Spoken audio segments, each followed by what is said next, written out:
Moi les babes, bienvenue dans cette nouvelle vidéo. C'est une vidéo spéciale fête des pères parce que ça arrive bientôt. En Belgique c'est le 9 juin et en France le 16, donc on y est presque.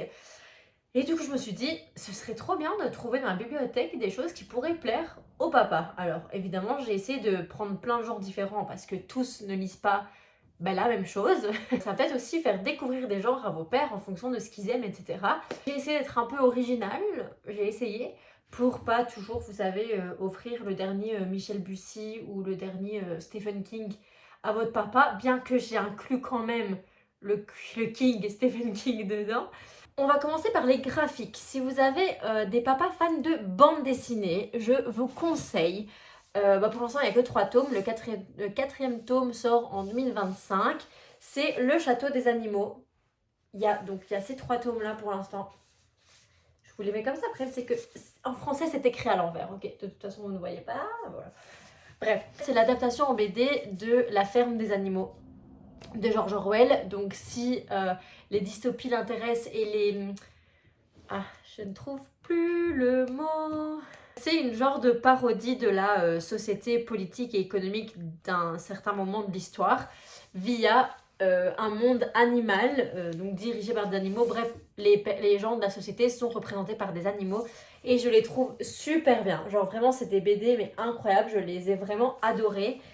Et je trouve les dessins très jolis. Alors pas jolis en mode mimi, tu vois, mais très jolis dans le sens où on voit, je trouve que les émotions sont très bien représentées dans les dessins.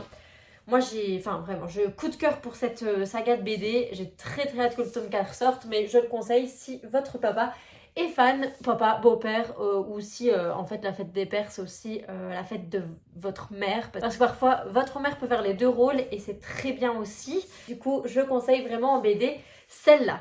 Ensuite, on va passer à des graphiques. Donc, c'est des BD mais en plus gros format. Et je passe à l'Odyssée d'Hakim. Là, c'est le premier tome. J'ai toujours pas lu le reste. Il serait vraiment temps que je les lise parce que je les adore. C'est une histoire vraie. Donc, celui-là, c'est de la Syrie à la Turquie. Donc, c'est l'histoire d'Hakim qui doit quitter la Syrie lorsque la guerre éclate et qui va arriver en France. C'est la vraie vie d'Hakim qui est arrivé en France. C'est un journaliste qui s'est occupé de recueillir son témoignage et de mettre tout ça en BD. Je crois que c'est un journaliste. Hein. Je suis plus sûre, Fabien Toulmé, c'est peut-être pas un journaliste. Mais en tout cas, il a pris le témoignage d'Hakim et il en a fait une BD et c'est ultra intéressant. Vraiment sur le côté social, le côté mieux comprendre l'immigration de ces personnes qui fuient la guerre, etc. On voit que c'est des gens qui avaient tout dans leur pays et qui sont obligés de le quitter parce que leur vie est menacée et c'est tellement triste, j'ai tellement pleuré, mais je trouve ça très beau et il y a plein d'autres tomes, donc si à chaque fête vous pouvez offrir un tome, ça moi je trouve que c'est toujours une bonne idée, j'aime bien faire ça.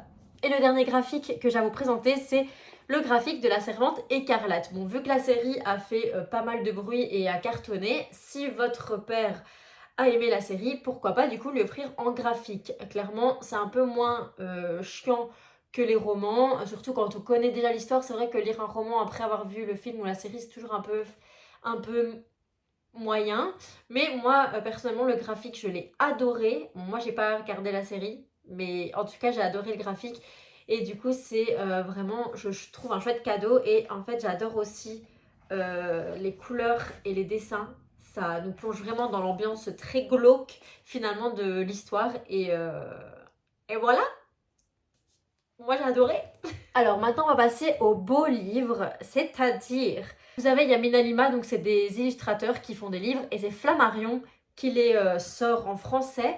Et alors moi j'ai Peter Pan et le livre de la jungle dans la bibliothèque, ils sont trop beaux. Donc en fait c'est des classiques, il y a Le Magicien d'Oz, Blanche-Neige, je crois qu'il y a aussi Pinocchio, il y en a plusieurs qui sont déjà sortis, hein. Et moi, je n'ai lu encore que Peter Pan. J'ai pas encore lu le livre de la jungle, mais Peter Pan était magnifique et j'ai feuilleté le livre de la jungle, il est magnifique. Donc rien qu'en fait, pour la beauté des livres, c'est des reliés, mais genre des vrais reliés, quoi. Et il y a des illustrations partout. Attendez, je vais vous montrer juste. Vous voyez, à chaque page, il y a une illustration quasiment. Et vous avez aussi des trucs un peu interactifs, genre là, une petite roulette qui bouge. Si vous avez, c'est ce que j'essaie de pas faire tomber le livre et de l'abîmer, mais vous avez genre une lettre ou une carte, je ne sais plus. Ah, une carte. Ah, vous voyez, c'est trop beau, j'avais oublié, mon Dieu.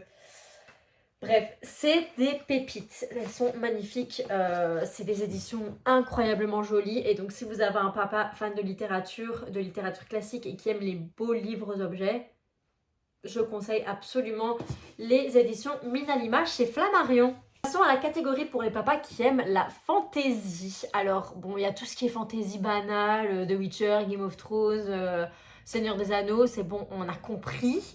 Donc, est-ce qu'on passerait pas à des choses un peu plus fun et un peu plus récentes? Moi, je propose Extincta de Victor Dixon aux éditions Robert Laffont. Alors, je crois que c'est Robert Laffont collection jeunesse. Parce que je ne dis pas de bêtises.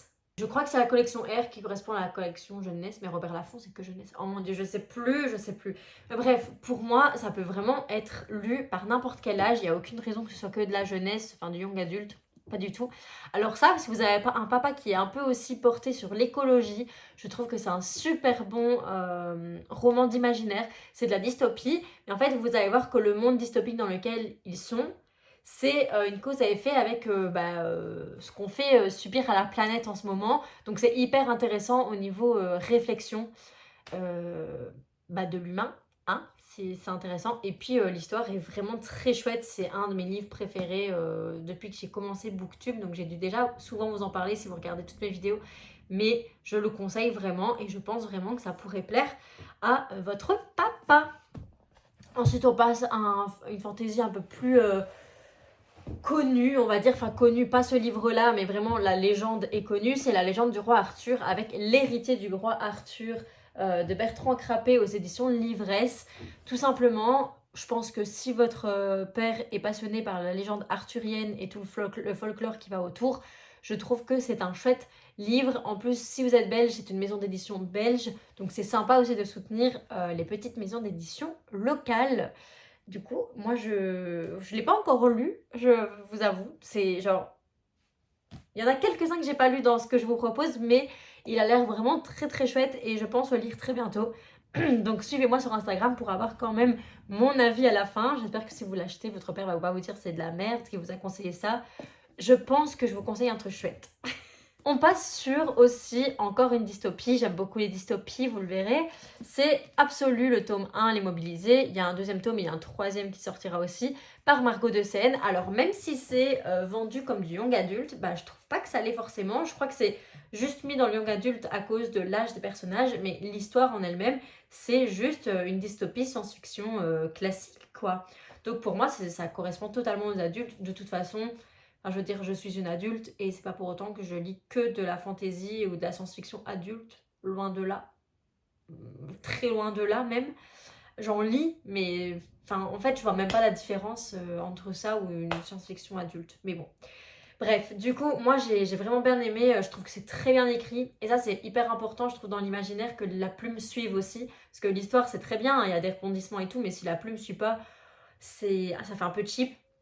La plume de Margot de Seine est vraiment très très jolie. L'histoire est hyper intéressante et c'est trop bien parce que ça se passe en Pologne. Et ça, d'habitude, toutes les dystopies, ça se passe aux États-Unis et c'est bon, on en a jusque là. Là, j'ai adoré que ça se passe dans les pays de l'Est. Ça change. Je trouve ça très sympa.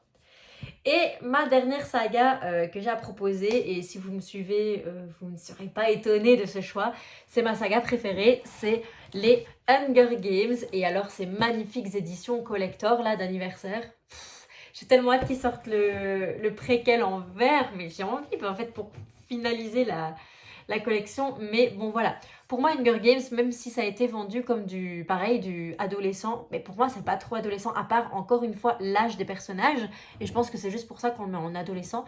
Mais pour moi ça vaut clairement la peine que tout le monde lise ces livres. Ils sont super bien faits. Il y a plein de références au monde actuel et tout. Moi, dans le monde dans lequel on vit, en tout cas où l'autrice vivait à l'époque où elle a écrit. Je trouve ça hyper intéressant de faire aussi les parallèles. Finalement, il y a plein de gens qui le font avec Harry Potter et on peut clairement le faire avec Hunger Games aussi.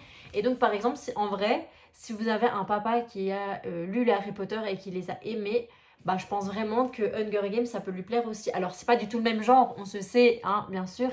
Mais dans le sens où si la personne a aimé Harry Potter, ça veut dire que lire des trucs un peu plus jeunesse ne le dérange pas, sachant que je trouve que Hunger Games n'est pas vraiment jeunesse.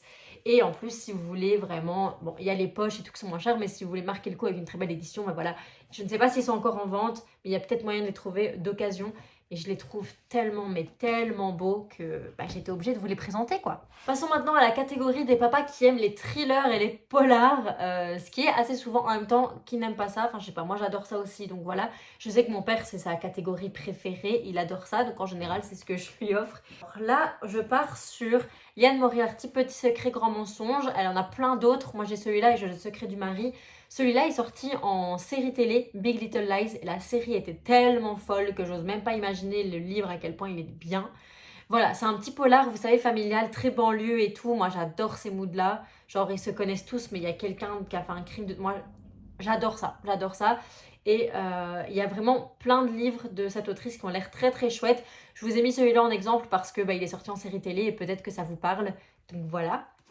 Ensuite, il y a évidemment tous les Maxime Chatham. Moi, je vous présente mon préféré, c'est Les Arcanes du Chaos. C'est avec les théories du complot. Donc, ok, il faut avoir un petit côté complotiste. Moi, je le suis un peu. Donc, forcément, j'ai adoré Les Arcanes du Chaos. C'était mon tout premier Chatham. Et bah, ça m'a fait aimer Chatham, en fait. C'est un livre incroyable. Vraiment, si votre père adore un peu tout ce qui est théorie du complot et tout historique, bah, c'est trop intéressant. C'est trop intéressant. Le King, comme je vous ai dit au début, Stephen King, il n'est pas français, Marine.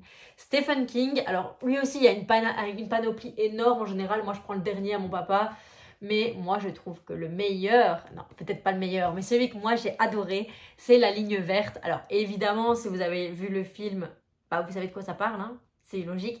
Mais ce que j'aime dans le livre, c'est que ça a été écrit en roman feuilleton. Qu'est-ce que c'est un roman feuilleton? C'est ce que faisait par exemple Victor Hugo à l'époque. Ce qui fait que c'est un gros livre quand même, hein, genre, et encore ça va, il fait quoi, 500 pages? Ouais, ça va, 500 pages, tranquille. Mais les chapitres sont très courts, puisque un roman feuilleton, c'est un... En fait, il y a un chapitre qui paraît dans un quotidien, un journal quotidien, chaque jour, ce qui fait qu'on ajoute un peu des chapitres et tout, ce qui fait que c'est un peu long, 500 pages, je trouve pas ça long. Mais ça fait des chapitres très courts, et moi j'adore les chapitres très courts. Mais déjà, j'aime le fait que ce soit... Enfin, que ça a été écrit comme un sous format de roman feuilleton, ça change et tout, c'est chouette. Et puis, bah, bien sûr, je connaissais l'histoire avant de lire le livre, parce que j'avais vu le film, donc dès que j'ai vu John Café, j'ai chialé ma vie. Mais c'était trop bien, je l'ai dévoré, mais il est trop bien. D'ailleurs, conseillez-moi d'autres Stephen King, parce que le problème c'est que j'en ai lu après, j'ai pas aimé, mais je sais que plein de gens adorent. Faut que je me dise, pas normal, j'ai lu peut-être les mauvais. Mais donc, dites-moi votre préféré de Stephen King en commentaire. Comme ça, je vais pouvoir me les procurer. Je sais peut-être en fait, ce qu'on perd les a peut-être. Puisque lui, je sais qu'il adore vraiment Stephen King. Et le dernier polar que je vous conseille, pareil, j'en ai pris un en exemple, c'est l'affaire Alaska Sanders de Joël Dicker. Alors, c'est le seul que j'ai pas encore lu en fait. Enfin, il est le tout dernier, L'Animal Sauvage, que j'ai pas encore acheté. Mais les Joël Dicker en général, mon préféré étant La vérité sur l'affaire Harry Kéber, mais j'ai aussi adoré le livre des Baltimore. Vraiment, c'est. Enfin, Joël Dicker, je suis désolée, mais c'est un des meilleurs auteurs du monde. Alors, bien sûr, ça se ressemble toujours beaucoup. C'est un peu tout le temps la même. Oui, c'est vrai que genre, j'ai pas aimé l'énigme de la chambre 622 par exemple. Mais à côté de ça, j'ai aimé tous sauf ceux-là. C'est des polars bien ficelés. Alors bien sûr, c'est vrai que quand on les lit à la suite, c'est tout le temps la même chose, donc je ne vous conseille pas de les lire à la suite, mais je trouve toujours qu'il y a des plot twists de malade. Juste l'énigme de la chambre 622, je trouvais que ça avait été beaucoup trop tiré par les cheveux, mais par exemple, ma grand-mère a adoré. Donc, c'est peut-être juste moi. Mais je sais que mon père les aime beaucoup, ma mère les aime beaucoup, ma grand-mère les aime beaucoup, je les aime beaucoup. Tout le monde aime beaucoup Joël Dicker. Donc je pense qu'on est sur une valeur sûre. Et donc là récemment, il y a L'Animal Sauvage. Mais vraiment, moi, je conseille l'affaire, La vérité sur l'affaire Harry Kéber et le livre des Baltimore. Mais ils se lisent, enfin, ne lisez pas le livre des Baltimore avant Harry Kéber. Normalement, ils se lisent l'un après l'autre. Donc voilà. Passons ensuite à deux livres de littérature générale plutôt, dont un peu romance, parce qu'il est catégorisé comme de la romance, mais bon, je trouve pas que c'est vraiment de la romance, d'après ce que j'en ai entendu parler, parce que je ne l'ai pas encore lu, mais c'est Book Lovers d'Emily Henry. Alors, il existe en français, ne vous inquiétez pas, moi je l'ai en anglais, mais il existe en français. Et en fait, les gens le vendent un peu comme une romance, mais de ce que j'ai lu dans les chroniques et tout, pas... Enfin, Emily Henry, c'est pas vraiment de la romance. En fait, c'est de la romance parce que ça, enfin, il y a toujours une histoire d'amour entre deux personnes, mais vous savez, c'est pas le centre de l'histoire. C'est un peu comme les Sally Rooney. Oui, c'est toujours sur la relation de deux personnes, mais c'est de la littérature générale finalement. Je sais pas si vous arrivez à comprendre ce que je veux dire. Je crois que je m'exprime très mal. Mais c'est pas de la romance comme on peut lire du Hugo roman ou du Addictive ou du Charleston. Enfin, et encore, Charleston, c'est encore moins ça. Mais vous voyez, c'est pas de la romance pure. On est vraiment dans l'idée générale où il y a une romance dedans. Bref, moi, c'est ce que j'aime un peu plus dans les romances. De façon générale, je suis pas une grande fan de romance. Donc, je prends des livres où c'est pas vraiment non plus juste l'histoire d'amour qui est au cœur du livre. Voilà. Et je propose Tant que le café est encore chaud. Bon, le premier tome, évidemment, mais il y a d'autres tomes qui suivent. Je n'ai lu que le premier pour l'instant. Alors, c'est de la littérature japonaise, donc il faut savoir que c'est lent. La littérature japonaise, c'est très contemplatif, c'est lent, il n'y a pas d'action. Il ne faut pas s'attendre à un truc de fou. Mais il y a des morales. Et moi, j'adore la littérature contemplative s'il y a une morale à la fin. Ce qui est le cas de chaque histoire dans ce livre, parce qu'en fait, il y a plusieurs histoires, mais tous les personnages sont reliés entre eux, donc c'est ça qui est trop chouette. Et moi, j'ai adoré. Moi, j'ai adoré. C'est de la bonne littérature japonaise, comme j'adore la littérature japonaise. J'adore ça. Donc, voilà. Et le dernier livre que j'ai à proposer, c'est plutôt un essai, du coup. C'est pour ça qu'il est un peu à part des autres. Mais c'est sur les expériences de mort imminentes et sur la mort, etc. Donc, imaginons que c'est un sujet qui intéresse votre père, ou juste vous avez un papa qui est hyper intéressé par divers sujets, qui aime s'intéresser à plein de choses, ou si c'est quelqu'un qui passe un mauvais moment et qui traverse un deuil, par exemple. C'est vraiment un livre qui normalement l'aidera. Moi, c'est une copine qui me l'avait conseillé quand ma grand-mère est décédée. Et effectivement, moi je trouve que ça aide. Après, évidemment, toute expérience est personnelle, mais je trouve que c'était vraiment pas mal. Et donc, c'est Après quand l'au-delà nous fait signe de Stéphane Alix. Et donc là, en fait, on va parler de signes que des personnes décédées peuvent nous envoyer, etc. Alors, c'est pas non plus à prendre au pied de la lettre. Pour le mec qui fait des études là-dessus, il fait des conférences, il fait plein de livres. C'est sa spécialité, mais on n'est pas obligé d'y croire. Ça, c'est chacun son truc, mais juste ça peut vraiment aider et faire du bien en fait dans le développement du deuil, dans le processus du deuil, quoi. Donc je le conseille assez. Il en a d'autres, moi j'ai celui-là, mais il en a d'autres si jamais. Il y a aussi, alors c'est pas du tout dans le même style, mais il y a aussi un livre que j'ai beaucoup aimé concernant le deuil. C'est ma psychologue qui me l'avait conseillé. C'est du docteur Christophe Fauré. Ah, c'est quoi encore? Ah, ici. Vivre le deuil au jour le jour. Attendez, je vais vous le montrer. C'est celui-ci. Vivre le deuil au jour le jour. En fait, il explique toutes les étapes du deuil. Et donc, on se sent moins seul de 1. On se sent moins stupide dans le sens où parfois, après 1 an, voire plus, on est là en mode pourquoi mon deuil il est toujours pas fini? Pourquoi est-ce que je pleure tout le temps en y pensant? Ou c'est ok, mais en fait c'est ok, c'est normal et c'était hyper intéressant. Enfin voilà, moi j'ai vraiment bien aimé, j'avais pris des notes, voilà, il y a des notes, j'avais surligné des passages que je trouvais hyper intéressants, qui me faisaient du bien en fait, et je le trouve vraiment très chouette. Mais si jamais vous êtes juste intéressé par ça et que vous n'avez pas envie de l'offrir et tout, il y a des conférences qui sont intégralement disponibles sur YouTube et qui sont très intéressantes si vous n'avez pas envie de lire le livre. Mais donc voilà, je conseille aussi si jamais vous avez envie d'offrir ce genre de choses parce qu'une personne traverse un moment un peu difficile. Donc voilà, j'espère que cette vidéo vous aura plu et qu'elle vous aura donné quelques idées de cadeaux pour la fête des pères. Dites-moi si vous avez d'autres idées cadeaux en dehors des livres à offrir parce que la vérité... Moi, je n'offre tout le temps que des livres à mon père. Alors, je suis sûre qu'il aime, ok, parce qu'il adore lire, mais je me dis peut-être que je changerai un peu. Mais je ne sais pas quoi acheter. Je ne sais pas quoi acheter. Vous avez remarqué qu'on offre toujours des cadeaux aux mêmes personnes en boucle. Sa mère, son père, son frère, sa soeur, son conjoint, sa conjointe. Je ne sais plus quoi acheter, ok? Donc, n'hésitez pas à dire en commentaire. En attendant, je vous fais des gros bisous et à très bientôt. Ciao!